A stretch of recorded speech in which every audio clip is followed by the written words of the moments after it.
दोस्तों, वैसे तो कई तरह के आर्टिफैक्ट्स खोजे जाते हैं, लेकिन इनमें से बहुत कम ही बेशकीमती होते हैं। आज हम आपको ऐसे ही 10 कीमती आर्टिफैक्ट्स और खजानों की खोज के बारे में बताने जा रहे हैं। तो चलिए शुरू करते हैं आज की इस वीडियो को। Number 10, Peebles Howard. कुछ मित्रों ने मेटल डिटेक्टर की मदद से स्कॉटलैंड में जमीन से लगभग 600 सेंटीमीटर नीचे ब्रॉन्ज का एक ऑब्जेक्ट खोज निकाला, लेकिन इस ऑब्जेक्ट को जमीन से बाहर निकालने के बाद भी मेटल डिटेक्टर बीप करता रहा।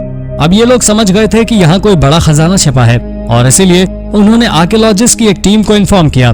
करीब 1 महीने चले एक्सकेवेशन कार्य के बाद यहाँ अवशेषों का एक ढेर मिला, जिसे पीबल्स होवार्ड नाम दिया गया।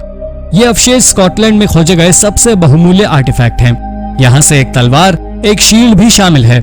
ये सभी आर्टिफैक्ट्स लगभग 3000 साल पुराने हैं, लेकिन कोई भी ये नहीं जानता कि इन आर्टिफैक्ट्स को यहाँ किसने छोड़ा। इसे नेशनल ट्रेजर डिक्लेयर कर दिया गया है और इसकी कीमत कई करोड़ रुपए होगी। Number 9, shipwreck coins. फ्लोरिडा में ट्रेजर हंटर्स के एक समूह को जो मिला वो सच में हैरान कर देने वाला था। समुद्र में अंदर एक शिपरेक से कई दुर्लभ सिक्के मिले हैं। ये शिप 1715 में समुद्र में डूब गया था। ट्रेजर हंटर्स को 22 चांदी के सिक्के मिले हैं। इनकी एस्टिमेटेड कीमत 45,000 रुपए के करीब है। हालांकि ये सिक्के खोजने के लिए हंटर्स को समुद्र के अंदर नहीं जाना पड़ा। एक तेज तूफान के बाद ये सिक्के समुद्र तट पर आ गए थे और इन ट्रेजर हंटर्स ने इन्हें वहीं से खोजा। इससे पहले भी समुद्र तट से तूफान के बाद कई आर्टिफैक्ट्स पाए गए थे। आर्कियोलॉजिस्ट का कहना है कि कई शिप्स क्यूबा से सामान लेकर स्पेन आ रहे थे, तब हादसे में ये सभी शिप्स डूब गए। हालांकि इन सभी में बस एक शिप संरक्षित था, बाकी सभी नष्ट हो चुके थे। Number 8, cosmic pearls. फ्लोरिडा के एक बीच में साइंटिस्ट को कुछ ऐसा मिला जिसे देखकर सभी हैरान रह गए। एक बीच पर इन्हें कॉस्मिक पर्ल्स का एक कलेक्शन मिला। ये पर्ल्स काफी छोटे थे। इनके साइज का अंदाजा आप इस बात से लगा सकते हैं कि ये नमक के दाने से भी छोटे थे। जब भी स्पेस का कोई ऑब्जेक्ट विस्फोट होकर जमीन पर आ गिरता है तो उसके पिघले हुए लावा से ये पर्ल्स बनते हैं। सालों तक इसकी स्टडी करने के बाद रिसर्चर्स ने बताया कि इनमें आउटर स्पेस में पाए जाने वाले कई तरह के मेटल्स भी थे। इस बीच से ऐसे 83 पर्ल्स खोजे गए थे। हालांकि ये पर्ल्स बीच पर कब और कैसे आए अभी तो ये कोई भी नहीं जानता और ना ही अभी किसी को इनकी कीमत का अंदाजा है। लेकिन इतना जरूर है कि भविष्य में बाहरी दुनिया के ये 83 पर्ल्स बहुत कीमती होने वाले हैं। Number 7, treasure trove of Inuit art. हाल ही में एक घर से कई वैल्यूएबल पेंटिंग्स मिली हैं। असल में पुरानी पेंटिंग्स इस घर में रखी हुई थी। जब इस घर के ओनर की मौत के सालों बाद तक ये जगह बंद पड़ी रही, उसके बाद उसकी फैमिली ने इस घर को इसके सामान के साथ बेच दिया और इस घर के नए मालिक ने इन पेंटिंग्स को पहचाना। यहाँ करीब 40 पेंटिंग्स पाई गई, जिसमें 24 ओरिजिनल थी। ये एक फेमस आर्टिस्ट की पेंटिंग्स थी। ये आर्ट वर्क कनाडा के न्यूनावट इलाके का माना जा रहा है।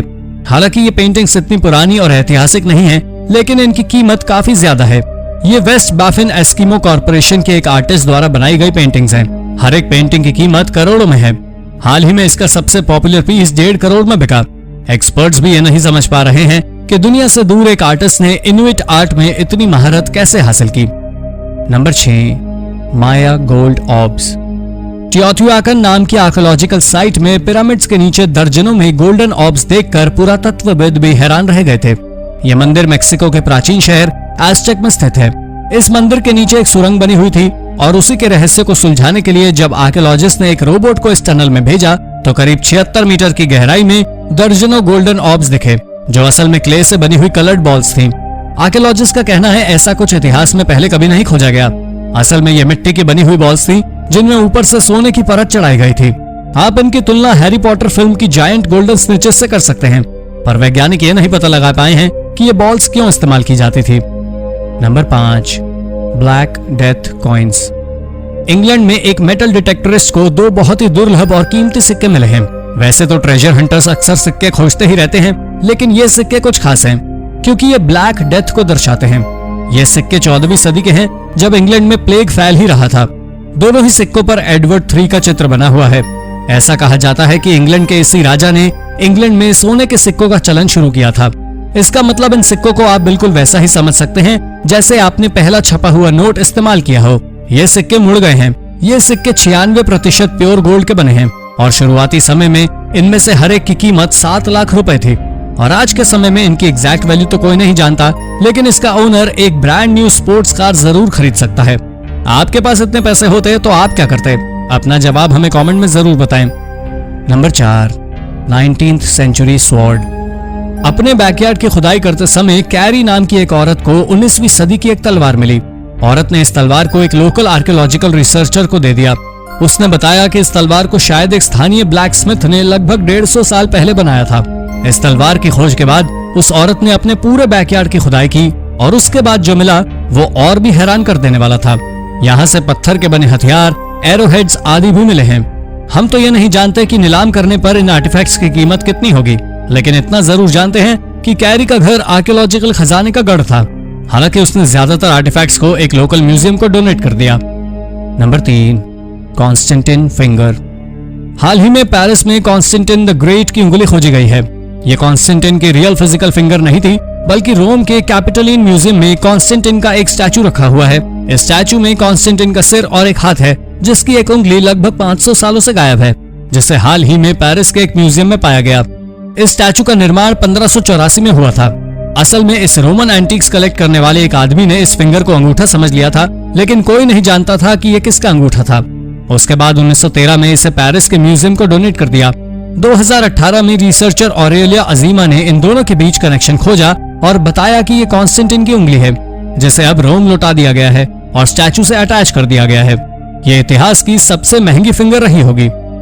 Number 2, hub coins. ल्यूक मेहोनी नाम के एक ट्रेजर हंटर ने सालों की मेहनत के बाद अपने जीवन का सबसे बहुमूल्य खजाना खोज निकाला। एक लोकल पब के पास ल्यूक को चांदी के लगभग 1000 सिक्के मिले, जिनकी कीमत 75 लाख रुपए होगी। ये सिक्के 15वीं और 16वीं सदी के समय के थे।